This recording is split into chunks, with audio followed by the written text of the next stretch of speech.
Good morning to all of you. শুভ সকাল। সকলকে স্বাগত বিএমস ইংলিশ টিউটোরিয়াল হোমের আরও একটি নতুন ভিডিওতে। আজকের আমাদের আলোচ্য বিষয় কবি জয়ন্ত মহাপাত্রের লেখা একটি কবিতা ডন অ্যাট পুরী। কবিতাটি আমরা বিস্তারিত পড়ার পূর্বে কবি জয়ন্ত মহাপাত্রের সম্বন্ধে দু চার কথা জেনে নেব। Jayanta Mahapatra is one of the best known Indian English poet, অর্থাৎ ইংরেজি সাহিত্যে যে সমস্ত ভারতীয় লেখক ছিলেন তাদের মধ্যে অন্যতম বলা যেতে পারে জয়ন্ত মহাপাত্রকে। তিনি পেশাগত দিক দিয়ে ছিলেন একজন পদার্থবিদ্যার শিক্ষক। অ্যাজ এ ফিজিক্স টিচার তিনি উড়িষ্যার বিভিন্ন কলেজে শিক্ষকতা করেছেন। তার লিটারেরি অ্যাক্টিভিটিসের জন্য তিনি দেশ এবং বিদেশ থেকে বহু পুরস্কারও পেয়েছেন, যেমন সাহিত্য একাডেমি অ্যাওয়ার্ড, যেটা তিনি 1981 সালে পেয়েছিলেন, সার্ক লিটারেরি অ্যাওয়ার্ড, যেটা তিনি 2009 সালে পেয়েছিলেন। বিসাইডস বা পাশাপাশি তিনি 2009 সালে পদ্মশ্রী পুরস্কারও পেয়েছেন।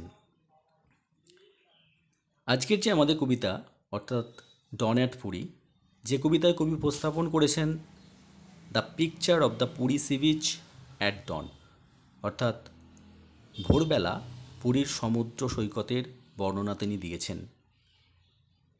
তার পাশাপাশি সেখানে বসবাসকারী সমস্ত মানুষদের কথাও তিনি উল্লেখ করেছেন। Actually Puri is a famous tourist spot in India, যেটা উড়িষ্যা রাজ্যে অবস্থিত। Besides Puri is famous for Jagannath temple. Jagannath দেব কে ছিলেন? না, জগন্নাথ দেব ছিলেন লর্ড বিষ্ণুর এক অবতার, যে কারণে এই উড়িষ্যা রাজ্যে ভীষণ পরিমাণে দর্শনার্থীরা এসে ভিড় জমান প্রভু জগন্নাথ দেবকে দর্শন করতে। তাই বর্ষা ঋতুর সময় এখানে একটা ধর্মীয় জমায়েতের কিন্তু সৃষ্টি হয়। এই যে কবিতাটি ডন অ্যাট পুরী, যার সেটিং কিন্তু পুরী, এই কবিতায় কবি উল্লেখ করেছেন কন্টেম্পোরারি ইন্ডিয়া, অর্থাৎ সমসাময়িক ভারতবর্ষ, অর্থাৎ যে সময় কবি এই কবিতাটি লিখেছিলেন সেই সময় সীমাহীন যে দারিদ্রতা এবং তার পাশাপাশি ধর্মীয় যে শূন্যতা, তার কথা। এই কবিতার মধ্য দিয়ে কবি দেখিয়েছেন যে খুব ভোরে যে সূর্যের আলো সেই সমস্ত অসহায় মানুষদের জীবনে কোনো রকম কোনো আশার আলো সঞ্চার করতে পারে না। পরিবর্তে কী হয়, তার একটা অনিশ্চয়তার অন্ধকারে ঢলে পড়ে, পাশাপাশি বা ধীরে ধীরে তারা মৃত্যুকে আঁকড়ে ধরে। তো এবার আমরা চলে আসি একেবারে কবিতার লাইনে। আমরা প্রত্যেকটি লাইনের বিশ্লেষণ, শব্দার্থ খুব ভালোভাবে জেনে নেব। এন্ডলেস ক্রো নয়েজেস, অন্তহীন কাকের ডাক। যেখানে মানুষের জমায়েত বেশি সেখানে কিন্তু কাকের উপস্থিতি লক্ষ্য করা যায়। A skull in the holy sand. Skull কথার অর্থ হচ্ছে মানুষের মাথার করটি বা খুলি। কোথায় রয়েছে? না, ইন দ্য হলি স্যান্ড, পবিত্র বালির তটে। অর্থাৎ পবিত্র বালির তটে কী পড়ে রয়েছে? একটা মানুষের একটা মাথার খুলি। Tills its empty country towards hunger, যা উন্মোচন করে দেশের ক্ষুধাকে। অর্থাৎ ভোরবেলা সূর্যের সোনালি আলোয় পুরীর যে সমুদ্র সৈকত সেটা একটা অবর্ণনীয় সৌন্দর্য ধারণ করে। সেই সৌন্দর্যের পাশাপাশি কবি আমাদের দেশে তৎকালীন সময়ে যে দারিদ্রতা, তার কথাও কিন্তু তুলে ধরেছেন। নেক্সট লাইনগুলোর দিকে চলে যাব। হোয়াইট ক্ল্যাড উইডো ডোমেন, সাদা শাড়ি পরিহিতা বিধবা মহিলারা বা একদল বিধবা মহিলা past the centres of their life, যারা তাদের জীবনের মধ্যভাগ বা মূল্যবান অংশটা পার করেছে, মূল্যবান সময়টা যারা অতিবাহিত করেছে। আর waiting to enter the great temples, তারা অপেক্ষা করে রয়েছে কোথায়? সেই মহান মন্দিরে প্রবেশের জন্য, অর্থাৎ জগন্নাথ দেবের মন্দিরে প্রবেশ করার জন্য তারা লাইন দিয়ে দাঁড়িয়ে রয়েছে। দেয়ার অস্টেয়ার আইজ, তাদের অস্ট্রেলিয়ার কথার অর্থ হচ্ছে সংযমী চোখ, যেখানে কোনো লোভ লালসা কিছুই নেই। তাদের সেই সংযমী চোখে stares like those caught in a net, তারা কীরকমভাবে তাকিয়ে রয়েছে? জালে ধরা পড়া মাছের মতো তাকিয়ে রয়েছে। Hanging by the dawn's shining strands of faith. কোন সময়?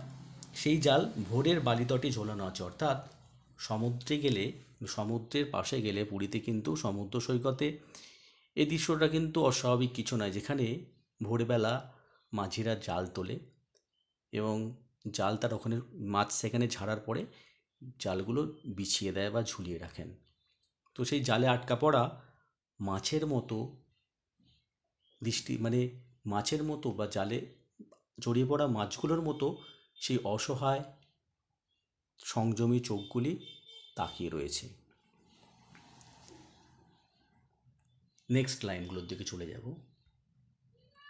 The frail early light catches, the frail early light, ভোরের ক্ষীণ আলো এসে পড়ে। Ruined leprous shells leaning against one another, কোথায়? জীর্ণ অমসৃণ ঝিনুকের উপর, যেগুলো একে অপরের উপর পড়ে রয়েছে। A mass of crouched faces without names, একদল মাথা নত নামহীন মুখ জড়ো হয়ে আছে। তো ওই মহিলাগুলোকে কাদের সঙ্গে তুলনা করা হচ্ছে?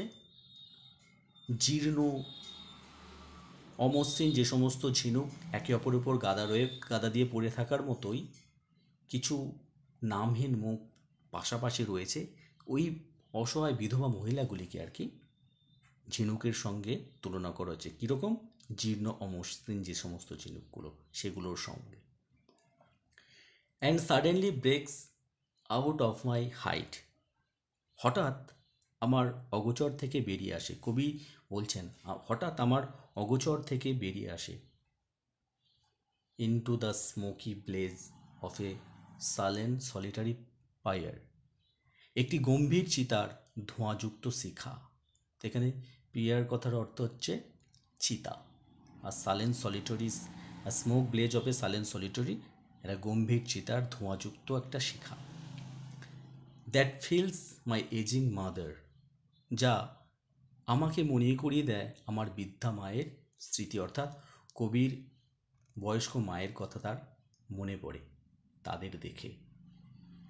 হার last wish to be cremated here, তার শেষ ইচ্ছা ছিল তাকে যেন এখানেই দাহ করা হয়। Twisting আনসার্টেনলি like lights on the shifting sands, দুমড়ে মুচড়ে পড়া অনিশ্চয়তার আলো সেই এসে কী করে? শিফটিং করে সেখান থেকে যেন বালির উপর থেকে একটু যেন সরে যেতে থাকে। তো এই ছিল আজকে আমাদের কবিতার আলোচ্য বিষয়। ভিডিওটি যদি তোমাদের কাছে ইফেক্টিভ বলে মনে হয় তো অবশ্যই একটি লাইক করে দিও। চ্যানেলে নতুন হলে চ্যানেলটিকে সাবস্ক্রাইব করে পাশে থাকা বেল আইকনটা অন করে দিও সবার আগে নতুন ভিডিও নোটিফিকেশনের জন্য। ভিডিওটি শেষ পর্যন্ত দেখার জন্য সকলকেই ধন্যবাদ।